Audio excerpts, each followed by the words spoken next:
वेदांत सार में ग्रंथ प्रारंभ करते हुए मंगलाचरण के बाद लेखक विषय का प्रतिपादन करना चाहता है, लेकिन उससे पहले वह अनुबंध चतुष्टय के विषय में चर्चा करता है।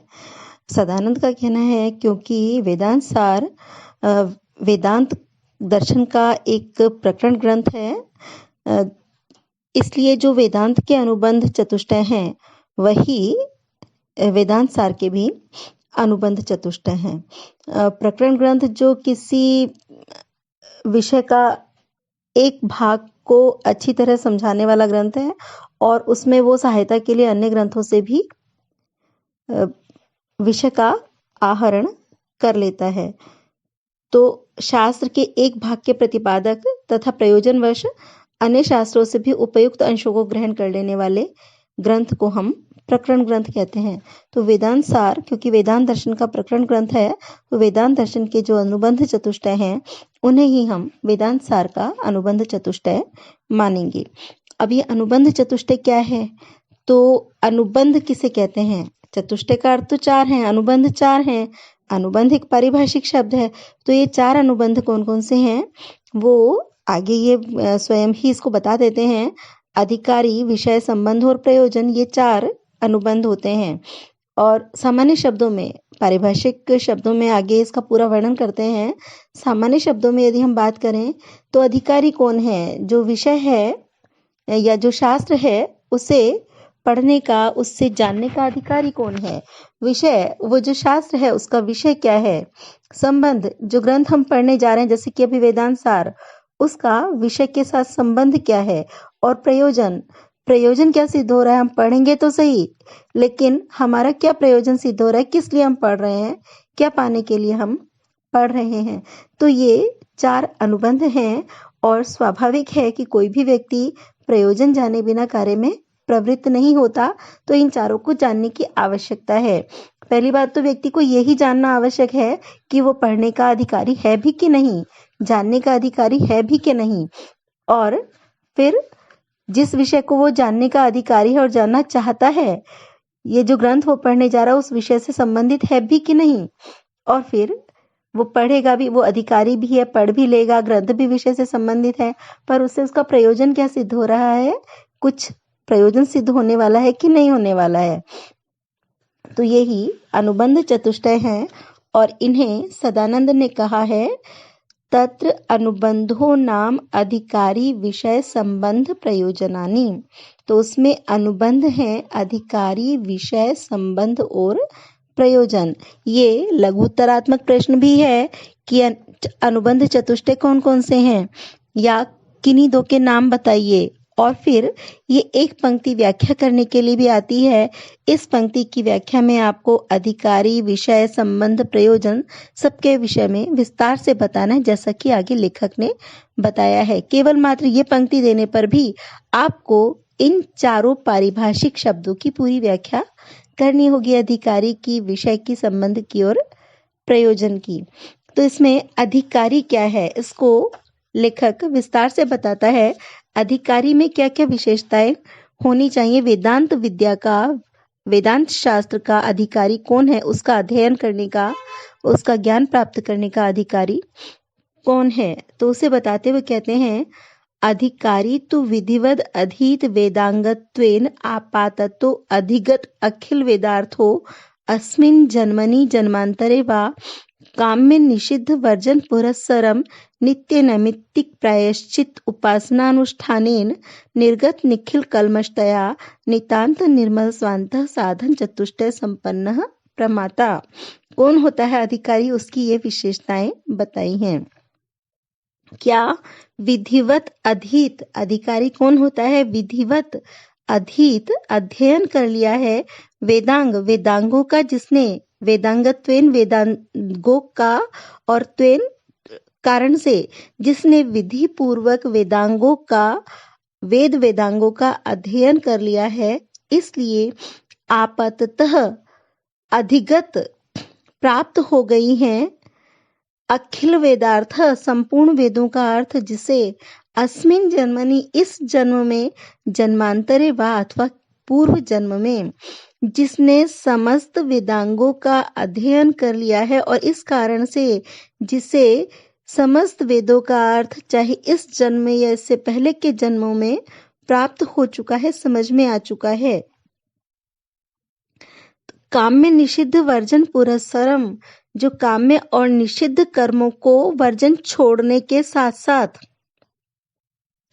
नित्य नैमित्तिक प्रायश्चित उपासना अनुष्ठानेन, नित्य नैमित्तिक प्रायश्चित और उपासना कर्मों के अनुष्ठान से निर्गत निखिल कल्मषतया, समस्त निर्गत निकल गए हैं, निखिल समस्त कल्मष पाप जिसके, कलुष जिसके, तो समस्त कलुषों से मुक्त हो चुका व्यक्ति नितांत निर्मल स्वांतः, अत्यंत निर्मल अंतःकरण वाला, क्योंकि सारे कल्मष दूर हो गए हैं इसलिए अत्यंत निर्मल अंतःकरण वाला, साधन चतुष्टय संपन्न, साधन चतुष्टय से संपन्न प्रमाता अधिकारी होता है।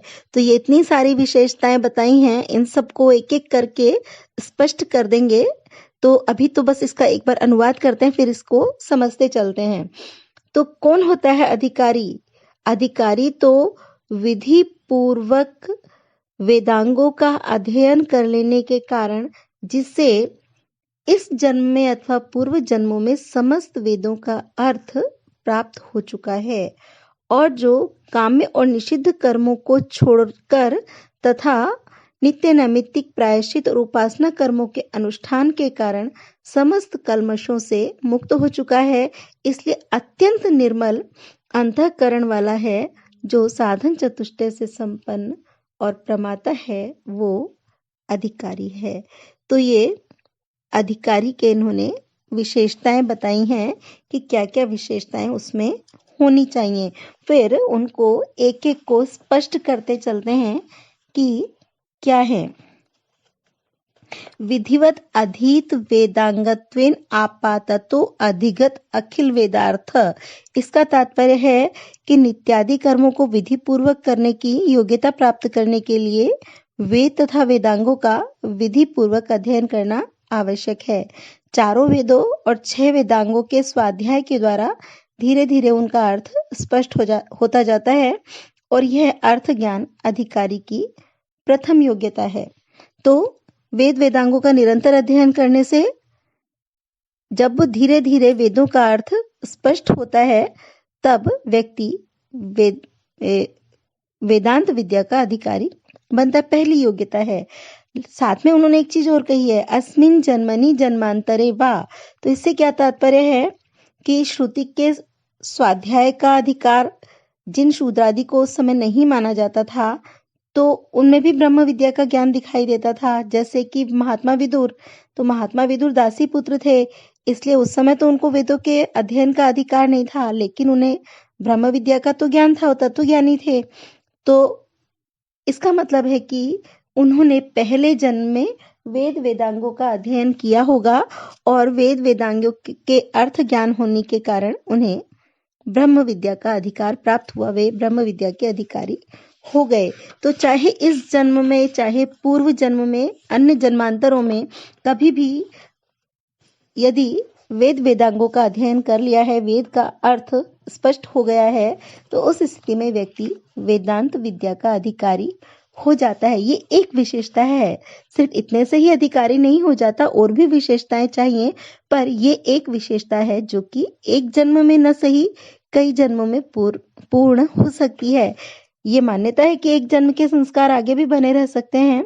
तो यदि पूर्व जन्म में वेद वेदांग का अध्ययन किया है और तब के संस्कार बने हुए हैं तो उसके प्रभाव से व्यक्ति इस जन्म में वेदांत विद्या का अधिकारी हो सकता है। और क्या कहता है लेखक, काम्य निषिद्ध वर्जन पुरस्सरम नित्य नैमित्तिक प्रायश्चित उपासना अनुष्ठानेन। काम्य निषिद्ध वर्जन पुरस्सरम, काम्य और निषिद्ध कर्मों के वर्जना पुरस्सरम पूर्वक काम्य और निषिद्ध कर्मों को छोड़कर, इन 2 प्रकार के कर्मों को छोड़ना है, और नित्य नैमित्तिक प्रायश्चित और उपासना अनुष्ठानेन, इन 4 प्रकार के कर्मों को करना है, नित्य नैमित्तिक प्रायश्चित और उपासना। तो ये 6 प्रकार के जो कर्म हैं वो क्या हैं? तो उसको बताते हैं काम्यानि स्वर्गादिष्ट साधनानि ज्योतिष्टोम आदिनी। काम्य कर्म कौन से हैं? स्वर्ग आदि अभिलषित पदार्थों के साधनभूत ज्योतिष्टोम यज्ञ इत्यादि काम्य कर्म हैं, जो किसी कामना से किए जाते हैं। जैसे स्वर्ग आदि की कामना से ज्योतिष्टोम यज्ञ किया जाता है, तो वो ज्योतिष्टोम काम्य कर्म है।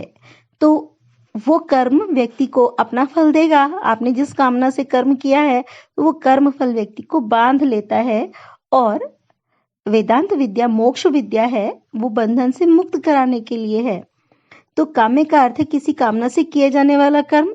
ज्योतिष्टोम यज्ञ आदि जो वैदिक कर्म है, किसी कामना की पूर्ति के लिए निर्धारित किए गए हैं। तो यदि आप ज्योतिष्टोम यज्ञ करते हैं तो स्वर्ग की प्राप्ति होगी, लेकिन कर्म फल भोगने के लिए आपको फिर से जन्म तो लेना ही पड़ेगा। भले ही स्वर्ग भोगना हो, लेकिन जन्म तो लेना पड़ेगा। तो मोक्ष विद्या के अधिकारी के लिए आवश्यक है कि वो काम्य कर्म न करे। अब निषिद्ध कर्म कौन से हैं? उसको भी वर्जन करना है, उसे भी छोड़ना है। निषिद्ध कर्म है निषिद्धानि नरकादि अनिष्ट साधनानि ब्राह्मण हननादि इति। एक उदाहरण दिया है, ऐसे और भी निषिद्ध कर्म हैं कि निषिद्ध जो है नरक आदि अनिष्ट के साधनभूत ब्राह्मण हनन इत्यादि निषिद्ध कर्म हैं। जैसे नरक इत्यादि कोई नहीं चाहता, तो नरक आदि निषिद्ध फल को प्रदान करने वाले ब्राह्मण हनन, ब्राह्मण की हत्या इत्यादि कर्म निषिद्ध कर्म है। एक तो उसका फल भोगना पड़ेगा, ऐसा कर्म है जिसका फल भोगना पड़ेगा, और वो भी दुष्फल भोगना पड़ेगा, दुष्परिणाम भोगना पड़ेगा। तो अच्छा भोगना हो चाहे बुरा भोगना हो, उसके लिए जन्म तो लेना ही है, चाहे स्वर्ग भोगना है चाहे नरक भोगना है। तो निषिद्ध कर्म भी अधिकारी को छोड़ना पड़ेगा, नहीं तो दुख पाने के लिए ही, बुरे फल भोगने के लिए उसको जन्म लेना होगा। तो इसलिए कहा है कि काम्य कर्म और निषिद्ध कर्मों को छोड़ने के बाद फिर करने कौन कौन से कर्म हैं?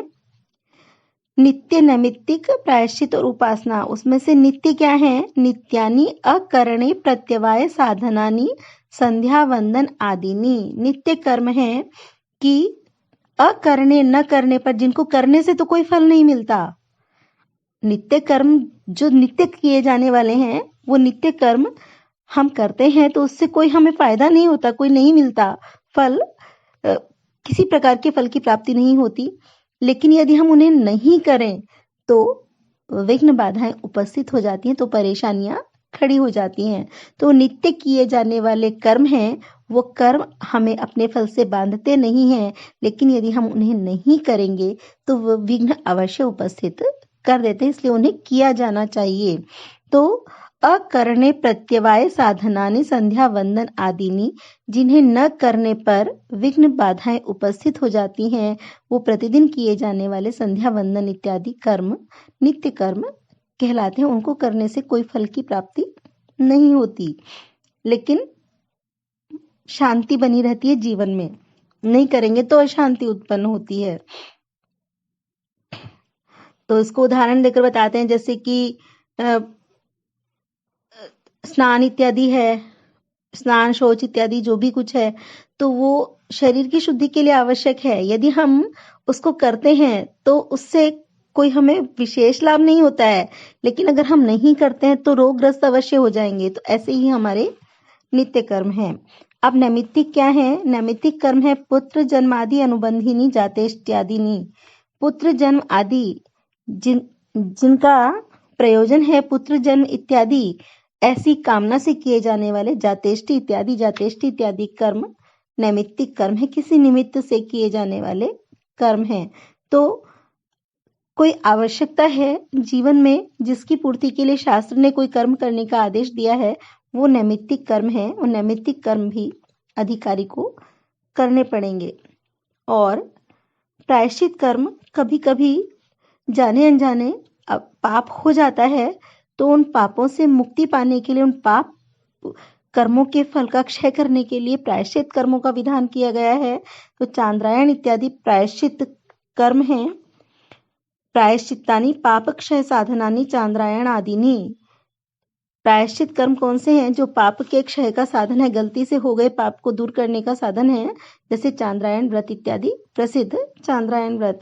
चांद्रायण व्रत कई तरह से हो सकता है, लेकिन जो उसमें प्रसिद्ध बताया है एक मनुस्मृति के अनुसार क्या तरीका है, क्योंकि वो चंद्रमा की कलाओं का अनुसरण करता है, इसलिए उसका नाम चांद्रायण व्रत है। तो कैसे किया जाता है चांद्रायण व्रत? एकेकम ह्रासयेत पिंडम कृष्णे शुक्ले च वर्धयेत और स्पृशन त्रिशुवर्णमेतच्चांद्रायणं स्मृतम्। एकेकम ह्रासयेत पिंडम। कृष्ण पक्ष में चंद्रमा की कलाएं जैसे घटती हैं, तो प्रतिपदा को चंद्रमा की कलाएं पहले दिन उसकी 14 कलाएं हैं, तो 14 ग्रास से शुरू किया, फिर कलाओं के घटने के साथ साथ एक एक ग्रास घटाते गए और अमावस्या को पूर्ण उपवास किया, सारी कलाएं दिखाई देना बंद हो गई हैं। और उसके बाद शुक्ल पक्ष में एक एक ग्रास बढ़ाते हुए प्रतिपदा को एक ऐसे करते हुए पूर्णिमा को 15 ग्रास ग्रहण किए जाएंगे। तो चंद्रमा की कलाओं के साथ ही किया जाने वाला व्रत चांद्रायण व्रत है। तो जो पाप हमसे हो जाते हैं, उन पापों को पूर्ण करते हुए, उन पापों को नष्ट करने के लिए ये प्रायश्चित कर्म किए जाते हैं। तो ये भी करने आवश्यक हैं।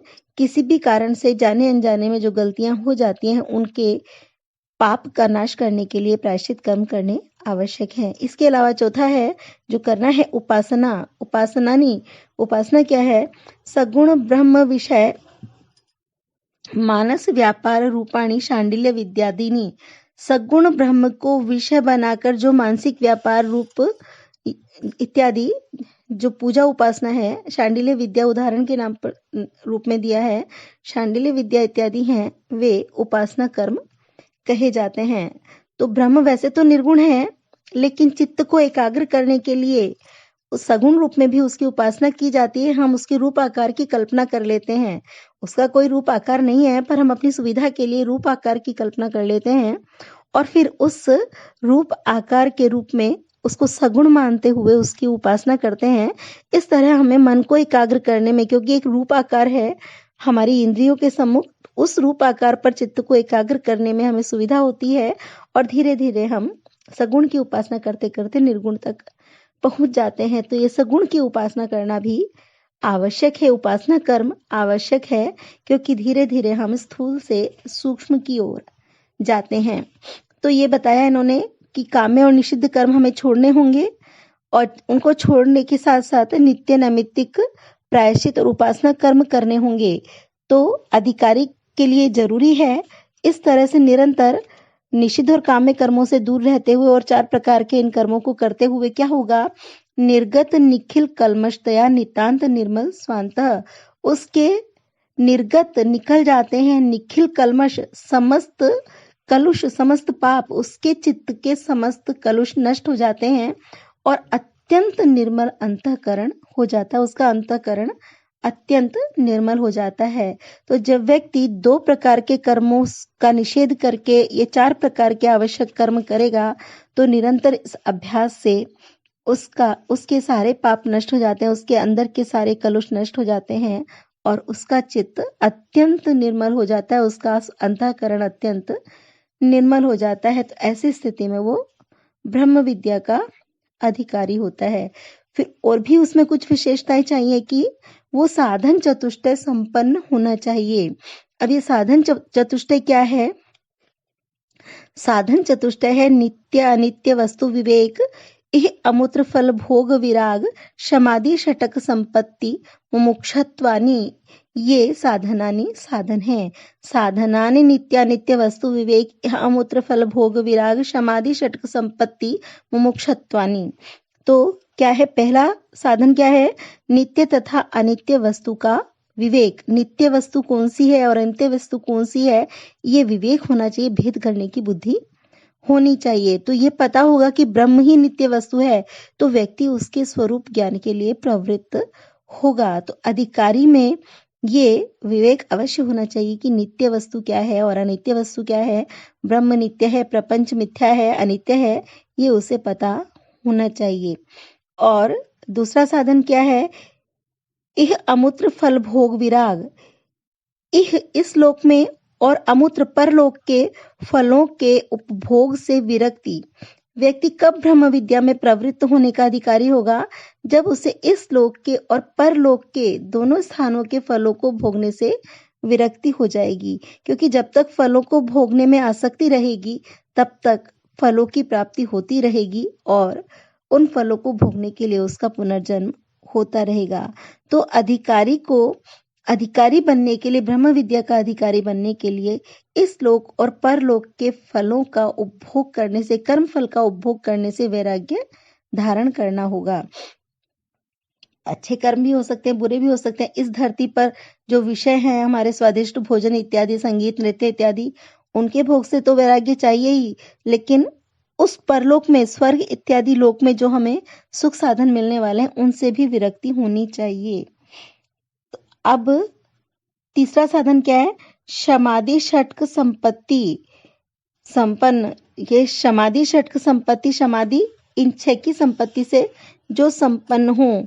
तो क्या है? शम, दम, उपरति, तितिक्षा, समाधान और श्रद्धा। इन 6 से अधिकारी को संपन्न होना चाहिए। आत्म तत्व के श्रवण मनन निधिध्यासन के अतिरिक्त अन्य सांसारिक विषयों की ओर बार बार प्रवृत्त होते हुए मन को अंतःकरण की वृत्ति के द्वारा रोकना ही शम है। मन तो सांसारिक विषयों की ओर जाएगा, लेकिन श्रवण मनन और निधिध्यासन इनके द्वारा मन को रोकना, इसे शम कहते हैं। मन को रोकने का अभ्यास करना होगा। और चक्षु आदि बाह्य इंद्रियों को श्रवण मनन आदि के अतिरिक्त विषयों से हटा लेना दम है। जो हमारी ज्ञानेंद्रियां हैं उन्हें बाह्य विषयों की ओर जाने से रोक लेना दम है। इंद्रियों का दमन करना दम है। और भौतिक विषयों से रोकी गई इंद्रियों का निरोध ही उपरति है। जब वो भौतिक विषयों की ओर से रोक ली गई हैं तो उनका जो निरोध कर दिया गया है उसको हम उपरति कहेंगे। वो जो विषयों से हट गई हैं वो उपरति है।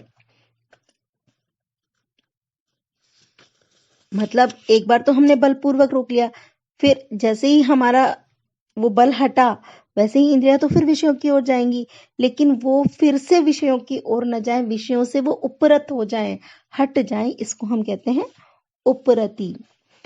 तितिक्षा क्या है? तितिक्षा है जो द्वंद्व है, सर्दी, गर्मी, सुख, दुख, जय, पराजय इत्यादि, उनको समभाव से सहन करना तितिक्षा है। समान भाव से, जैसे दुख जिस भाव से सहन किया, सुख भी उसी भाव से सहन करें। सर्दी और गर्मी दोनों को समभाव से सहन करें कि हमें एक पसंद है दूसरा पसंद नहीं, ऐसा नहीं। जो भी जोड़े हैं उन सब जोड़ों को समभाव से सहन करना तितिक्षा है। और समाधान किसे कहते हैं? जो हमारा मन बाह्य विषयों से हटा लिया गया है, इंद्रियों को बाह्य विषयों से हटा लिया गया है, उन्हें आत्म तत्व के श्रवण मनन और निधिध्यासन में लगाने को समाधान कहते हैं। और श्रद्धा क्या है? जो गुरु के द्वारा बताए गए वेदांत विद्या के वाक्य हैं उनमें विश्वास करना श्रद्धा है। गुरु जो भी उपदेश हमें देता है उसमें विश्वास करना श्रद्धा है। अब मुमुक्षत्व क्या है? अंतिम साधन है मुमुक्षत्व। मुमुक्षत्व से मतलब है मोक्ष की इच्छा। मुमुक्षा, मोक्ष की इच्छा, उस मोक्ष की इच्छा से संपन्न होना मुमुक्षत्व है। तो अधिकारी में मुमुक्षा भी होनी चाहिए, तभी तो वेदांत विद्या का अधिकारी बनेगा। तो जो मोक्ष पाना चाहता है वही तो वेदांत विद्या में प्रवृत्त होगा, इसलिए अधिकारी में ये भी होना चाहिए मुमुक्षत्व। अब अधिकारी का अंतिम विशेषण है प्रमाता। प्रमाता का तात्पर्य है प्रमाणों के द्वारा जो लौकिक और वैदिक दोनों ही प्रकार के व्यवहार में भ्रम रहित होकर समर्थ होता है। जो प्रमाणों के द्वारा अर्थ की सिद्धि, चाहे वो लौकिक हो या वैदिक हो, कर सकता है, वो है प्रमाता। तो इस प्रकार साधन चतुष्टय से जो संपन्न है, मतलब जो वेद वेदांगों के अध्ययन के द्वारा, चाहे इस जन्म में किया हो चाहे पूर्व जन्म में किया हो, जो समस्त वेदों के अर्थ को समझने में समर्थ है और जो निषिद्ध कर्मों के त्याग के द्वारा, काम्य और निषिद्ध कर्मों के त्याग के द्वारा और नित्य नैमित्तिक प्रायश्चित और उपासना कर्मों के करने के द्वारा कलुष रहित अत्यंत निर्मल अंतःकरण वाला हो चुका है और जो साधन चतुष्टय से संपन्न है, प्रमाता है, वो व्यक्ति वेदांत विद्या का अधिकारी है। तो ये इन्होंने अनुबंध चतुष्टय में से पहले अनुबंध अधिकारी के विषय में बताया। वेदांत विद्या का अधिकारी कौन होता है, इसको उन्होंने विस्तार से समझा दिया है।